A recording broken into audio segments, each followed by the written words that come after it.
আপনারা দেখে থাকেন যে আমার অধিকাংশ আলোচনাতে আমি একামতে দিন নিয়ে কথা বলি। এর পিছনে কারণ হলো আমি ক্লাস 6 থেকে ইসলামী আন্দোলন করেছি এবং গত 15 বছরে এত জুলুম অত্যাচার, তারপরেও কিন্তু আমার মাহফিলে আমি এই কথা বন্ধ করি নাই, আমি থামি নাই। এই জন্য বিষয় আলোচনা বেশি করি, এটা করা দরকারও আছে। আর আমি অতটুকু জানি যে আখেরাতে কমপক্ষে এই বিষয়ে যদি আল্লাহ প্রশ্ন করে আমি বলতে পারবো যে আল্লাহ, আমি তোমার কোরআনের কর্মী ছিলাম। এটা আমার মনে প্রাণে আমি বলি এবং মনে প্রাণে আমি বিশ্বাস করি এবং এটা মনে প্রাণে আমি কামনা করি যে আল্লাহর এই জমিন আল্লাহর আইনে চলুক, কোরআন সংবিধান হোক, কোরআন দিয়ে দেশ চলুক। তো আজকে যে বিষয় আলোচনা হবে, আমাকে দেয়া হয়েছে সূরাতুল আসর, আমি সেটাই তেলাওয়াত করেছি। আল্লাহ তাআলা তৌফিক দান করলে এখান থেকে কিছু কথা বলবো ইনশাআল্লাহ। আমার ভাইয়েরা, সূরাতুল আসর এমন ফজিলতপূর্ণ একটি সূরা। রাসূলুল্লাহ সাল্লাল্লাহু আলাইহি ওয়াসাল্লামের দুজন সাহাবী যখন কোথাও একত্রিত হতেন, গল্প করার সময় নাই, নসিহত করার সময় নাই, ব্যস্ততার কারণে কোনদিন এমন হতো কমপক্ষে একজন আরেকজনকে সূরা আসর তেলাওয়াত করে শোনাতেন। সূরা আসর আমাদেরকে জান্নাত কিভাবে পাওয়া যায় সেটা শিখিয়েছে, জাহান্নাম থেকে কোন কোন গুণাবলী অর্জন করলে নিজেকে রক্ষা করা যাবে সেটা শিখিয়েছে। সূরা আসর আকৃতিতে ছোট, কিন্তু তার যে ভাব, তার যে গভীরতা সেটা অনেক বেশি। রাসূলুল্লাহ সাল্লাল্লাহু আলাইহি ওয়াসাল্লামের উপর ওহী নাযিল যখন হলো, তিনি দাওয়াত দিতে শুরু করলেন কোরআনের। সর্বপ্রথম ইসলাম গ্রহণ করেছেন যারা, তাদের মাঝে আবু বকর সিদ্দিক অগ্রগামী। এজন্য ওনার নামও আবু বকর। ওনার আসল নাম কিন্তু আব্দুল্লাহ, যদিও আমরা অনেকে হয়তো জানি না। আমরা জানি যে আবু বকর ওনার নাম, এটা ওনার উপাধি, কুনিয়ত বলা যায়, উপনাম। এটাকে উপাধি হিসাবে এজন্য বলা হয়, যদিও আবু শব্দ যোগ হলে কুনিয়তি হয়, কিন্তু এটা তার লকব। ওনার লকব আরো আছে, সিদ্দিক।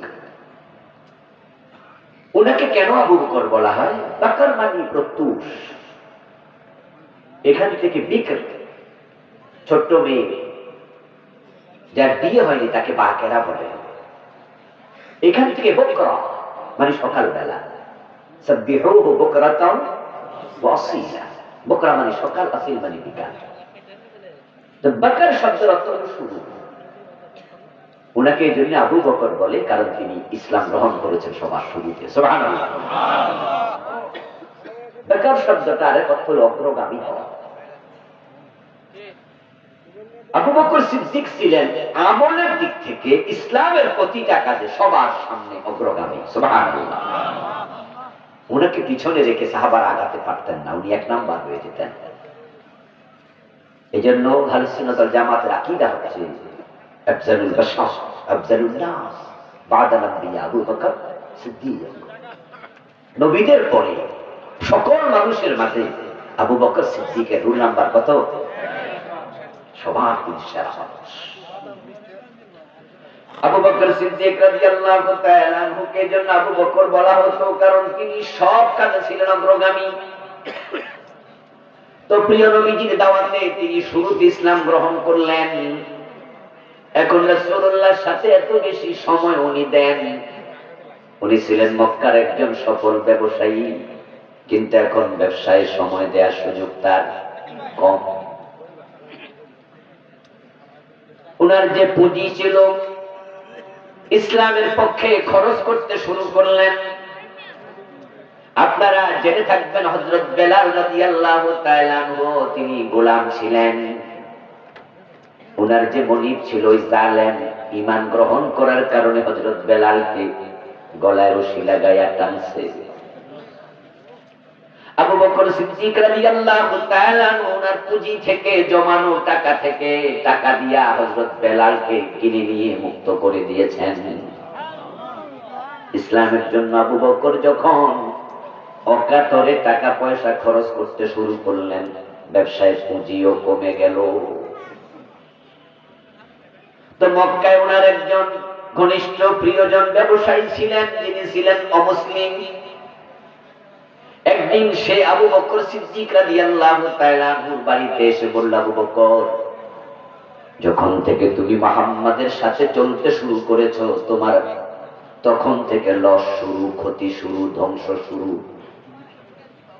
এখন তুমি আর দোকান নিয়ে নিয়মিত বাজারে যাও না, আবার মাঝে মাঝে যদি বাজারে যাও দেখি তোমার দোকানে আর আগের মতো মাল নাই, পুঁজি কমে গেছে। তোমার তো ক্ষতি অনিবার্য দেখতে পাচ্ছি, মুহাম্মাদের সঙ্গ তুমি ছাড়ো। নাউজুবিল্লাহ পড়ে। তুমি ক্ষতির মাঝে পড়ে যাচ্ছ আবু বকর।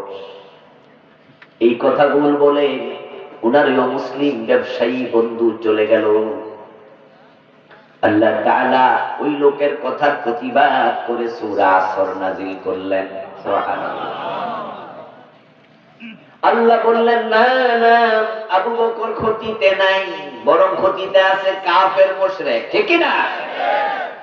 ওয়াল আসর, সময়ের শপথ, যুগের শপথ, কালের শপথ, সালাতুল আসরের শপথ, ওয়াক্তুল আসরের শপথ, মানুষের জীবনের শপথ। আসর শব্দের অনেকগুলো অর্থ। আসর মানে যোগ, সময়। আসর মানে ওয়াক্তুল আসর, আসর মানে সালাতুল আসর। আর সময়ের সমষ্টি হলো মানুষের জীবন। এই যে আমরা আজকে এখানে বসে আছি, এক একজনের বয়সে এক একটা, 30, 40, 50, 60, 70, 80। 1 সেকেন্ড 2 সেকেন্ড করে মিনিট হয়েছে, 1-2 মিনিট করে ঘন্টা হলো, 1-2 ঘন্টা করে দিন হলো, 1-2 দিন করে মাস হলো, 1 মাস 2 মাস করে বছর, 1-2 বছর করে আমাদের 40-50 পুরা জীবন। তাই পুরা জীবনটাই হলো সময়ের যোগফল। ওয়াল আসর, আল্লাহ বলে তোমার জীবনের কসম। আল্লাহ আমাদের জীবনের কসম করছে, কসম করে বুঝাচ্ছে এই জীবনটা বড় মূল্যবান, এই সময় বড় দামি জিনিস। আল ওয়াক্তু মিনাল যাহাব, এটা আরবি প্রবাদ। সময় হলো স্বর্ণের মতো দামি।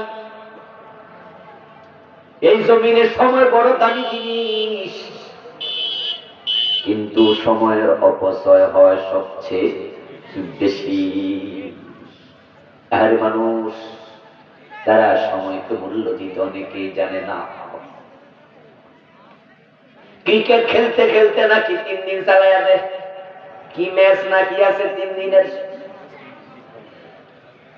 আমি শেয়ার করে 5 দিনেরও আছে।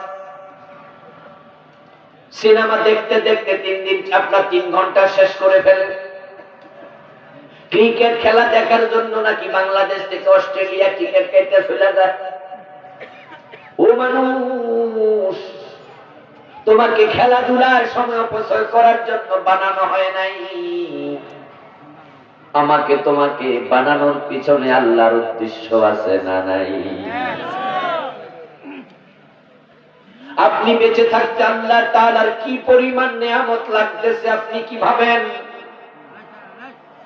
আর নিয়ামতে ভরা সেই জীবন আপনি সিনেমা ছায়া কাটাচ্ছেন, নাটক ছায়া কাটাচ্ছেন, ফুটবল খেলে কাটাচ্ছেন, ক্রিকেট খেলে কাটাচ্ছেন, আড্ডা দিয়ে কাটাচ্ছেন, তাস খেলে কাটাচ্ছেন, বিড়ি খাইয়া কাটাচ্ছেন। আপনি কি ভাবছেন আপনাকে বাঁচিয়ে রাখার পিছনে আল্লাহর কত নিয়ামত কাজ করে? আপনি ঘুমায় আছেন, আপনি বসে আছেন, কিন্তু অক্সিজেন চলছে। অক্সিজেন বানাইছে কে?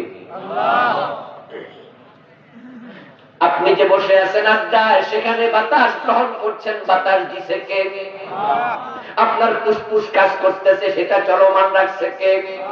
আপনার ব্লাড সার্কুলেশন না থাকলে আপনি মরে যেতেন, ব্লাড সার্কুলেট করছে কে? আপনার খাবার হজম না হলে বদহজম হয়ে হাসপাতালে যাওয়া লাগতো। আপনি যে খাবার খেয়েছেন দুপুরে, বিকাল বেলা আড্ডা দিচ্ছেন, পেটের মাঝে খাবার হজম চালাইছে কে? আপনার প্রস্রাব পায়খানা আলাদা না করলে আপনার অসুস্থ হয়ে যেতেন। এগুলো আলাদা করতেছে কে? আপনার টয়লেট, আপনার প্রস্রাব আলাদা হলো। পুরা যে চলছে আপনার দেহ, কত লক্ষ নিয়ামত কাজ করতেছে, আর আপনি সেটার গুরুত্ব না দিয়া আপনি সময় অপচয় করছেন। আজীব মানুষ তো। ثم لتسألن يومئذ عن النعيم। আল্লাহ কোরআন মাজিদে বলছেন, নিয়ামত সম্পর্কে তোমাকে প্রশ্ন করা হবে। আপনি কি কল্পনা করে দেখেন, এই অক্সিজেন যদি আল্লাহ বন্ধ করে দিত, আপনি কিভাবে বাঁচতেন? এবার তার বন্ধ করে দিলে কিভাবে বাঁচতেন? আমাদেরকে যখন বিদ্যুৎ শক করে, কাউকে বিদ্যুতে ধরলে মানুষ বিদ্যুৎ পৃষ্ঠ লোকটাকে এভাবে করতে থাকে, ডলতে থাকে, বলে ডলো ডলো, বেশি করে ঘষা দাও। কারণ হচ্ছে তার ব্লাড তখন বসে যায়। বিদ্যুৎ পানি নিয়ে যায়, টান দিয়া পানিটা নিয়ে যাবে। পানি না থাকলে ব্লাড বসে যাবে, ব্লাড বসে গেলে মানুষ মরে যাবে। এজন্য চাইপা ব্লাড সার্কুলেট করা লাগে। তাহলে 24 ঘন্টা ব্লাড সার্কুলেট আল্লাহ করছে, কোনো চাপাচাপি লাগে না।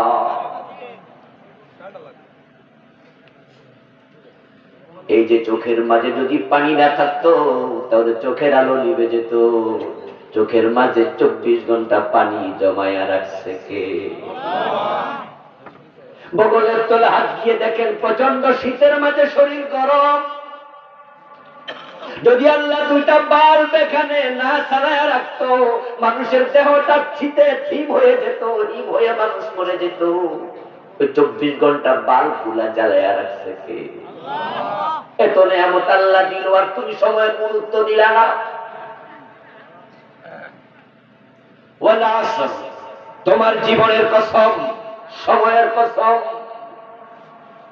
ওয়াক্তুল আসর বড় গুরুত্বপূর্ণ সময়, কারণ আসরের সময় কিয়ামত সংগঠিত হবে। প্রতিদিন মানুষের আমল দুইবার আল্লাহর কাছে উত্থিত হয়। একটা হলো সকাল বেলায় ফজরের সময়, আর একটা হলো বিকাল বেলায় আসরের সময়। মানুষের সারা দিনের আমল আল্লাহর কাছে বিকাল বেলা আসরের সময় ফেরেশতারা নিয়ে তুলে ধরে। তাই আসরের টাইমের গুরুত্ব খুব বেশি। আল্লাহ বলে, আমি সময়ের কসম করলাম। এরপরে বার ওই আবু বকর সিদ্দিক রাদিয়াল্লাহু তাআলা হলো মুসলিম দোস্ত, ওনার কথার প্রতিবাদ আল্লাহ করছে। করে আল্লাহ বলেন, ইন্নাল ইনসানা লাফি খুসর। তুই ঠিক বলেছিস রে, শুধু আবু বকরে কেন, তামাম দুনিয়ার সব মানুষ ক্ষতিতে আছে। ও বেটা, তুই যে আবু বকরকে বললি ক্ষতির মাঝে, তুই নিজেও তো ক্ষতির মাঝেই আছিস। ইনসান মানে মানুষ, আল ইনসান মানে সব মানুষ। ইলাম ইস্তিগরাই, আলিফ লাম 22 প্রকার। মাদ্রাসায় যারা পড়েছেন বালাগাতের কিতাব, একটা কিতাব আছে বালাগাতের উপরে পড়ানো হয়। সেখানে দুরুসুল বালাগাত আমরা পড়েছি, মুখতাসারুল মানি পড়েছি, বিভিন্ন বড় বড় কিতাব আছে ওই বালাগাতের কিতাব। এগুলো শব্দের অলংকার শিখায়, ভাষার অলংকার শিখায়। সেখানে যেই আলিফ লাম আপনারা শিখছেন, আলহামদু, আল ইনসান, এই আলিফ লামের নাম হলো ইস্তিগরাকি। আলহামদুলিল্লাহি রাব্বিল আলামিন, সমস্ত প্রশংসা আল্লাহর জন্য। এখানে সমস্ত শব্দটা পাইলেন কই? সমস্ত শব্দের বা আরবি শব্দ হলো কুল, কুল্লুন। কুল্লুন মানে সকল, সমস্ত। তো আলহামদু শব্দের মাঝে তো কুল্লু শব্দ নাই। কুল্লুল হামদুলিল্লাহি রাব্বিল আলামিন এমন তো নাই। তো কুল্লু না থাকলে সকল শব্দ পাইলেন কই? উত্তর হলো আলিফ লামটার মাঝে কুল্লু শব্দ আছে, এজন্য এটাকে বলে লাম ইস্তিগরাকি। সকল প্রশংসা আল্লাহর, আলহামদু সকল প্রশংসা। ওয়াল আসর, ইন্নাল ইনসান, আল ইনসান মানে সব মানুষ, একজনও বাদ নাই, সব মানুষ। লাফি খুসর, তারা ক্ষতির মাঝে আছে। ইন্না নিশ্চয়ই, লাফি লাম মানে আবার নিশ্চয়ই, দুটা তাকিদ। অবশ্যই অবশ্যই সকল মানুষ ক্ষতির মাঝে আছে, এই কথাটা কার? আল্লাহ জীবনের কসম করে বলে তোমরা ক্ষতির মাঝে আছো। এবার আবু বকরের দিকে আল্লাহ তাকায়া দেখেন যে না না, আমার আবু বকর তো ক্ষতিতে নাই। এজন্য বলছে ইল্লাল্লাযীনা আমানু ওয়া আমিলুস সালিহাত ওয়া তাওয়াসাউ বিল হাক্কি ওয়া তাওয়াসাউ বিস সাবর। যার মাঝে চারটা গুণ আছে আল্লাহ তাকে ক্ষতি থেকে বাঁচাইয়া দেয়। সুবহানাল্লাহ। মানুষ ক্ষতির মাঝে আছে, তবে চার গুণ আবু বকরের ভিতরে একসাথে আছে। আল্লাহ প্রতিবাদ করে বলে, ও বেটা মুশরিক, তুই ক্ষতিতে আছ, আমার আবু বকর ক্ষতি থেকে বেঁচে গেছে। সুবহানাল্লাহ। এখন যদি আমরা ক্ষতি থেকে বাঁচতে চাই, সে চারটা গুণাবলী আমাদেরও দরকার আছে না নাই? সূরা আসরে ক্ষতি থেকে যারা বাঁচতে চায় তাদের জন্য চারটা গুণাবলী আল্লাহ বলেছেন। কিভাবে আমরা ক্ষতির মাঝে আছি, কিভাবে ক্ষতিতে আছি? এক নাম্বার হলো আমাদের জীবনটা প্রতিদিন ক্ষয় হয়। ক্ষয় হওয়া মানে ক্ষতি। ক্ষয় হওয়া মানে ক্ষতি। বয়স যখন 40 হয়, 40-এর পরে আস্তে আস্তে মানুষের হাড্ডি ক্ষয় হয়। তখন দেখবেন শরীরে জ্বালা যন্ত্রণা ব্যথা। মা বাবা বুড়া মানুষ, সকলের ঘরে আছে বুড়া মানুষ, দেখবেন ওদের শরীরে জোয়ানদের তুলনায় ব্যথা বেদনা কম না বেশি? কারণ হচ্ছে বয়স হলে তার হাড় ক্ষয় হবেই, হজমের ক্ষমতা কমবেই, কমে যাওয়া মানে ক্ষতি হওয়া। এজন্য তখন আমরা বলি ভিটামিন ওষুধ খাওয়া। মুরব্বীদেরকে ডাক্তারের কাছে নিলে, ব্যথা ব্যথার কথা বললে ডাক্তাররা প্রবোধ দেয়, সান্ত্বনা দেয়, বলে এটা ব্যাপার না, বয়স হলে একটু ব্যথা হবেই, টেনশন করার কিছু নাই। ক্ষয় হওয়া মানে ক্ষতি হওয়া, কমে যাওয়া মানে ক্ষতি হওয়া। সকল মানুষ ক্ষতিতে আছে মানে কি?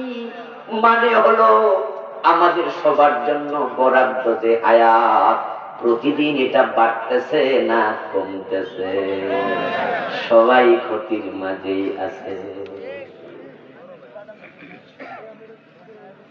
আমাদের হায়াত কি অনির্ধারিত না নির্ধারিত? হায়াত কি যা মন চায় বাঁচতে পারবেন, নাকি সময় ফাইনাল করা? অবশ্যই নির্ধারণ করে তারপরে পৃথিবীতে পাঠানো হয়েছে। লিকুল্লি উম্মাতিন আজাল, ইযা জাআ আজালুহুম লা ইস্তাখিরুনা সাআতান ওয়া লা ইস্তাকদিমুন। কোরআনে আল্লাহ বলেন সকলের জন্য সময় নির্ধারণ করা। সময় যখন আসবে চলে যেতে হবে, এক সেকেন্ড আগেও না, এক সেকেন্ড পরেও না।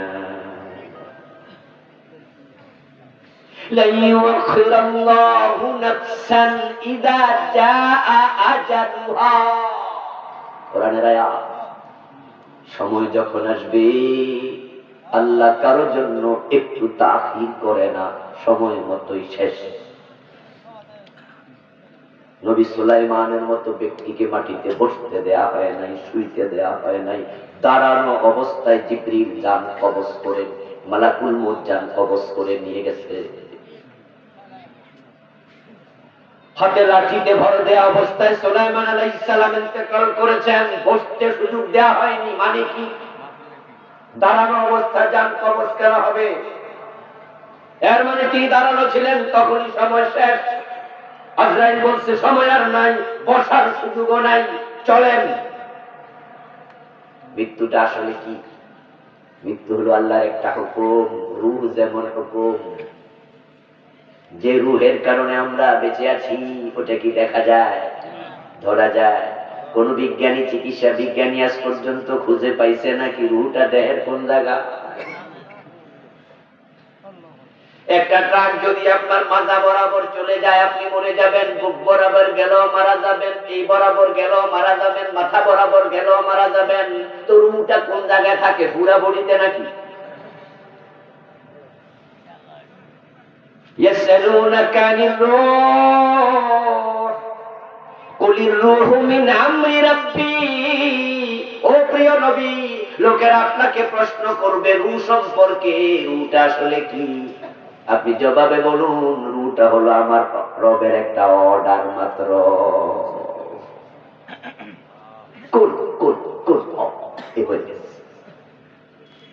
এবং এটা আল্লাহ যখন বলবে বেরিয়ে যাও, এটা বেরিয়ে যাবে।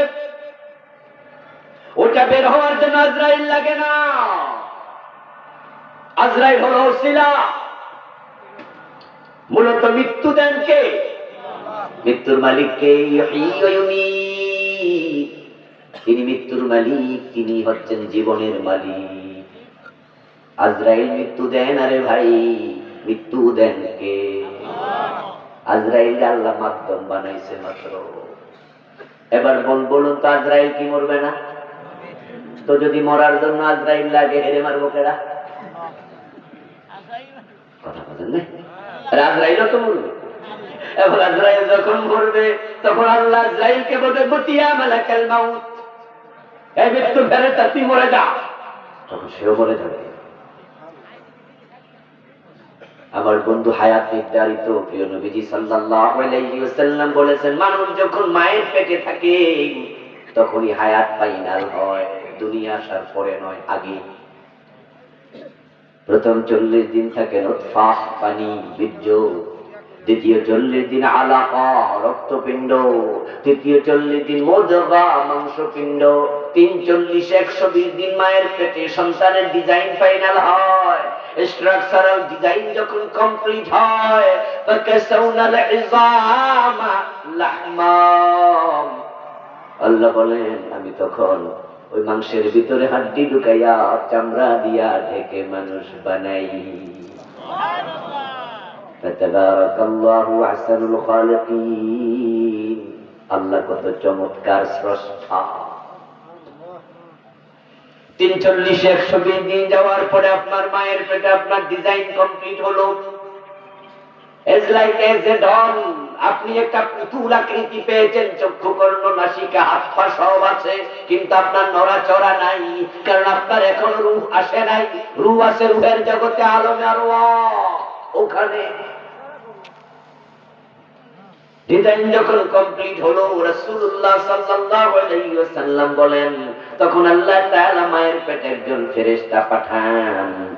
ওই ফেরেশতাকে বলেন, যা যা অমুক গ্রামে, অমুক এলাকায়, অমুক মহিলার পেটে আমি একটা বান্দা বানাইছি, বান্দি বানাইছি, তার মাথার পাশে তুই যাইয়া বস। ফেরেশতা মায়ের নাক দিয়ে অথবা মুখ দিয়ে আল্লাহর অর্ডারে সে পেটের ভিতরে ঢুকে আপনার আমার মাথার পাশে বসেছে। ফায়াকতুবু আরবা আশিয়া, 4টা জিনিস লিখে আল্লাহ বলে লেখ। 1 নাম্বার লেখে আজালাহু, তার হায়াত ফাইনাল ফর। সুবহানাল্লাহ বলুন। ওয়া রিজকাহু 2 নাম্বার, ওয়া আমালাহু 3 নাম্বার, শাকিয়ুন আম সাঈদ। এ হলো 4টা জিনিস। ফেরেশতা আল্লাহর অর্ডারে 4টা জিনিস লিখবে। সে কতদিন বাঁচবে, কোন সময় মরবে, কোন জায়গায় মরবে, কয়টা নিঃশ্বাস নেবে। আলানফাসু মাদুদা, আপনার নিঃশ্বাসগুলা গণনা করা আছে, ফাইনাল করা আছে। যখন আপনার নিঃশ্বাস শেষ, তাম পৃথিবী ভরা বাতাস আছে, তাম পৃথিবী ভরা অক্সিজেন আছে, কিন্তু আপনার জন্য আর এক টুকরো বাতাসও নেই, আপনারটা শেষ। ফেরেশতা এসে মায়ের পেটে সবকিছু লিখলো। আপনার হায়াত, লিখলো আপনার আমল, লিখলো আপনার জান্নাত জাহান্নাম কোনটা সেটা লিখবে। আপনার রিজিক লিখবে, ফেরেশতা রিজিক লিখবে। এই সুদখোর, ঘুষখোর শোনো, হারামখোর শোনো, তোমার রিজিক কিন্তু মায়ের পেটে। তুমি থাকতে ফাইনাল করে তারপর রূহ পাঠাইছে। রিজিকের জন্য পাগল হয়ে যেও না। যিনি বানাইছে তিনি বরাদ্দ আগে দিছে।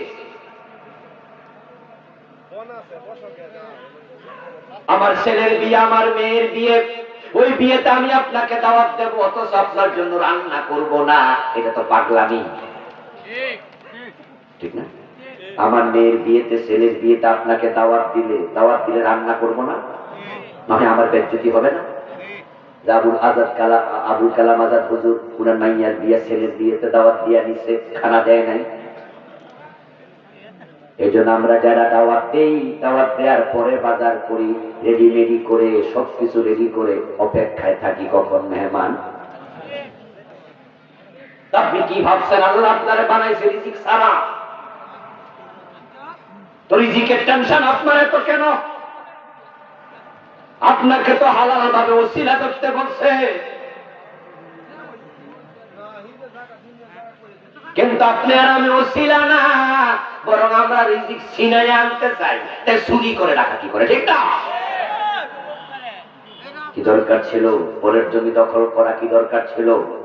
ভাইয়ের জমি দখল করা কি দরকার ছিল? বাজারের জমি উল্টা ক্ষমতার জোর দেখাইয়া আরেক বেড়া জমিনে বিল্ডিং করা, ওয়াল তোলা কি দরকার ছিল? জমির দাল জলিল করছো, জাল জলিল কি দরকার ছিল? তোমার রিজিক তো নির্ধারণ করা, আর রিজক মাকসুম, রিজিক বন্টিত। মা কুদ্দিরা লিনাফসিন শাইআন ইল্লা হিয়া কায়দা, তোমার জন্য যাহা সেটা তুমি পাবেই। ইন্নার রিজকা ইয়াতলুবুল মারআ আকসারা মা ইয়াতলুবুল মারউ, আপনার বন্টিত রিজিক আপনাকে তলব করে, খোঁজে, আপনি যত খোঁজেন তার চেয়ে বেশি।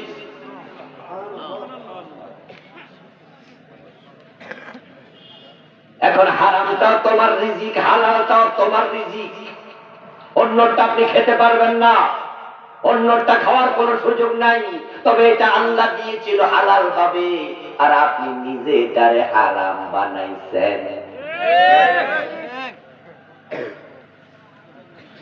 ওই কোদালিয়া চৌরাস্তা মোড়ে রিক্সায় উঠছেন, যাবেন আপনি একটু বাজারে, রিক্সাওয়ালারে বললেন ভাই যাইবা নাকি একটু পাকুন্দিয়া বাজার? বলে হ্যাঁ। কত? 100 টাকা। আপনি বললেন ঠিক আছে চলেন। রিক্সাওয়ালা এবার আপনাকে তুললো রিক্সা, দেখলো বুক পকেটে একটা মানি ব্যাগ আছে আপনার খোলা। ও বেটা মানি ব্যাগের দিকে আর চোখে তাকাইয়া মনে মনে ভাবে, একা একা প্যাসেঞ্জার পাইছি, এই মানি ব্যাগটা যদি নিতে পারি লুট করে, তাহলে 10-20,000 50,000 পাইয়া যাইতে পারি।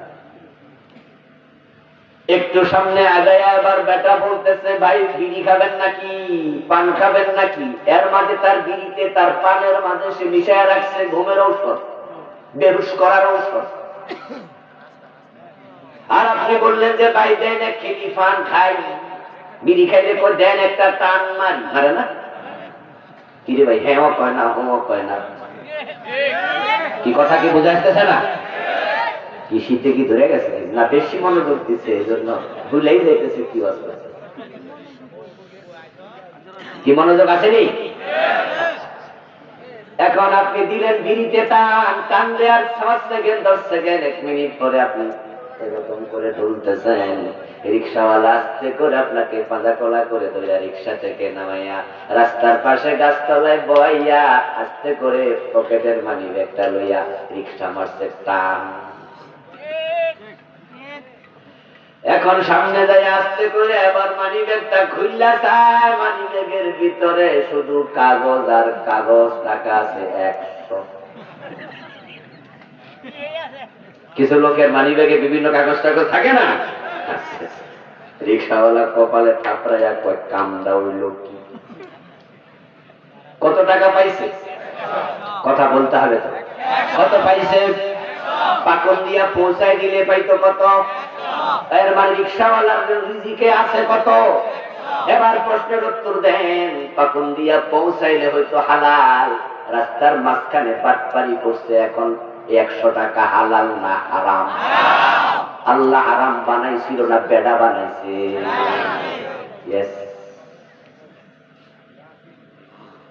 ও জবরদস্ত চুরি করে বড় লোক যদি হওয়া যেত তাহলে চুরি কইরা ধরা খায়, পাবলিকের মাইর খায় কইরা যায়, এমন চোর আছে না নাই? এর মানে এর কপালে বড় লোক হওয়া ছিলই না, শুধু মাইরে আছে। কি ঠিক না? ডাকাতি করতে গিয়ে ধরা খাইয়া মরে গেছে, আছে না নাই? এর মানে ওর কপালে বড় লোক হওয়া ছিলই না। আপনি চাইলে অন্যের রিজিক খাইতে পারবেন না, রিজিক তো আপনার, কেন আপনি জাল দলিল করলেন? নিজের আপন ভাইয়ের জমি জাল দলিল করে এমন জালেম আছে না নাই?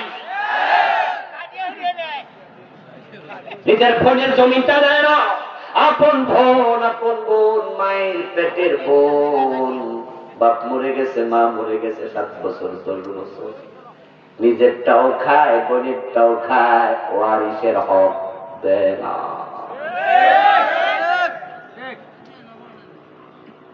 قال رسول الله صلى الله عليه وسلم من قطع ميراث وارثه قطع الله ميراثه من الجنة। ও প্রিয় ভাই, প্রিয় নবীজি বলতেছেন, যে ব্যক্তি ওয়ারিসের হক কেটে নেয়, আল্লাহ তার জান্নাতের হক কেটে নেয়। কি ভাবলেন, কি বুঝলেন? কারে ঠকাচ্ছেন? ওয়ারিসকে না নিজে ঠকছেন? নিজেকে নিজে ঠকালেন, শেষ করে দিলেন জান্নাত। মান কাতা শিবরাম মিনাল আরদি যুলমা ফাইন্নাহু তাওয়াকুহু ইয়াওমাল কিয়ামাতি মিন 7 আরদিন। জুলুম করে 1 বিঘত জমি দখল করেছো, এটাকে আল্লাহ 7 গুণ বড় করে তোমার গলার মাঝে ঝুলাবে।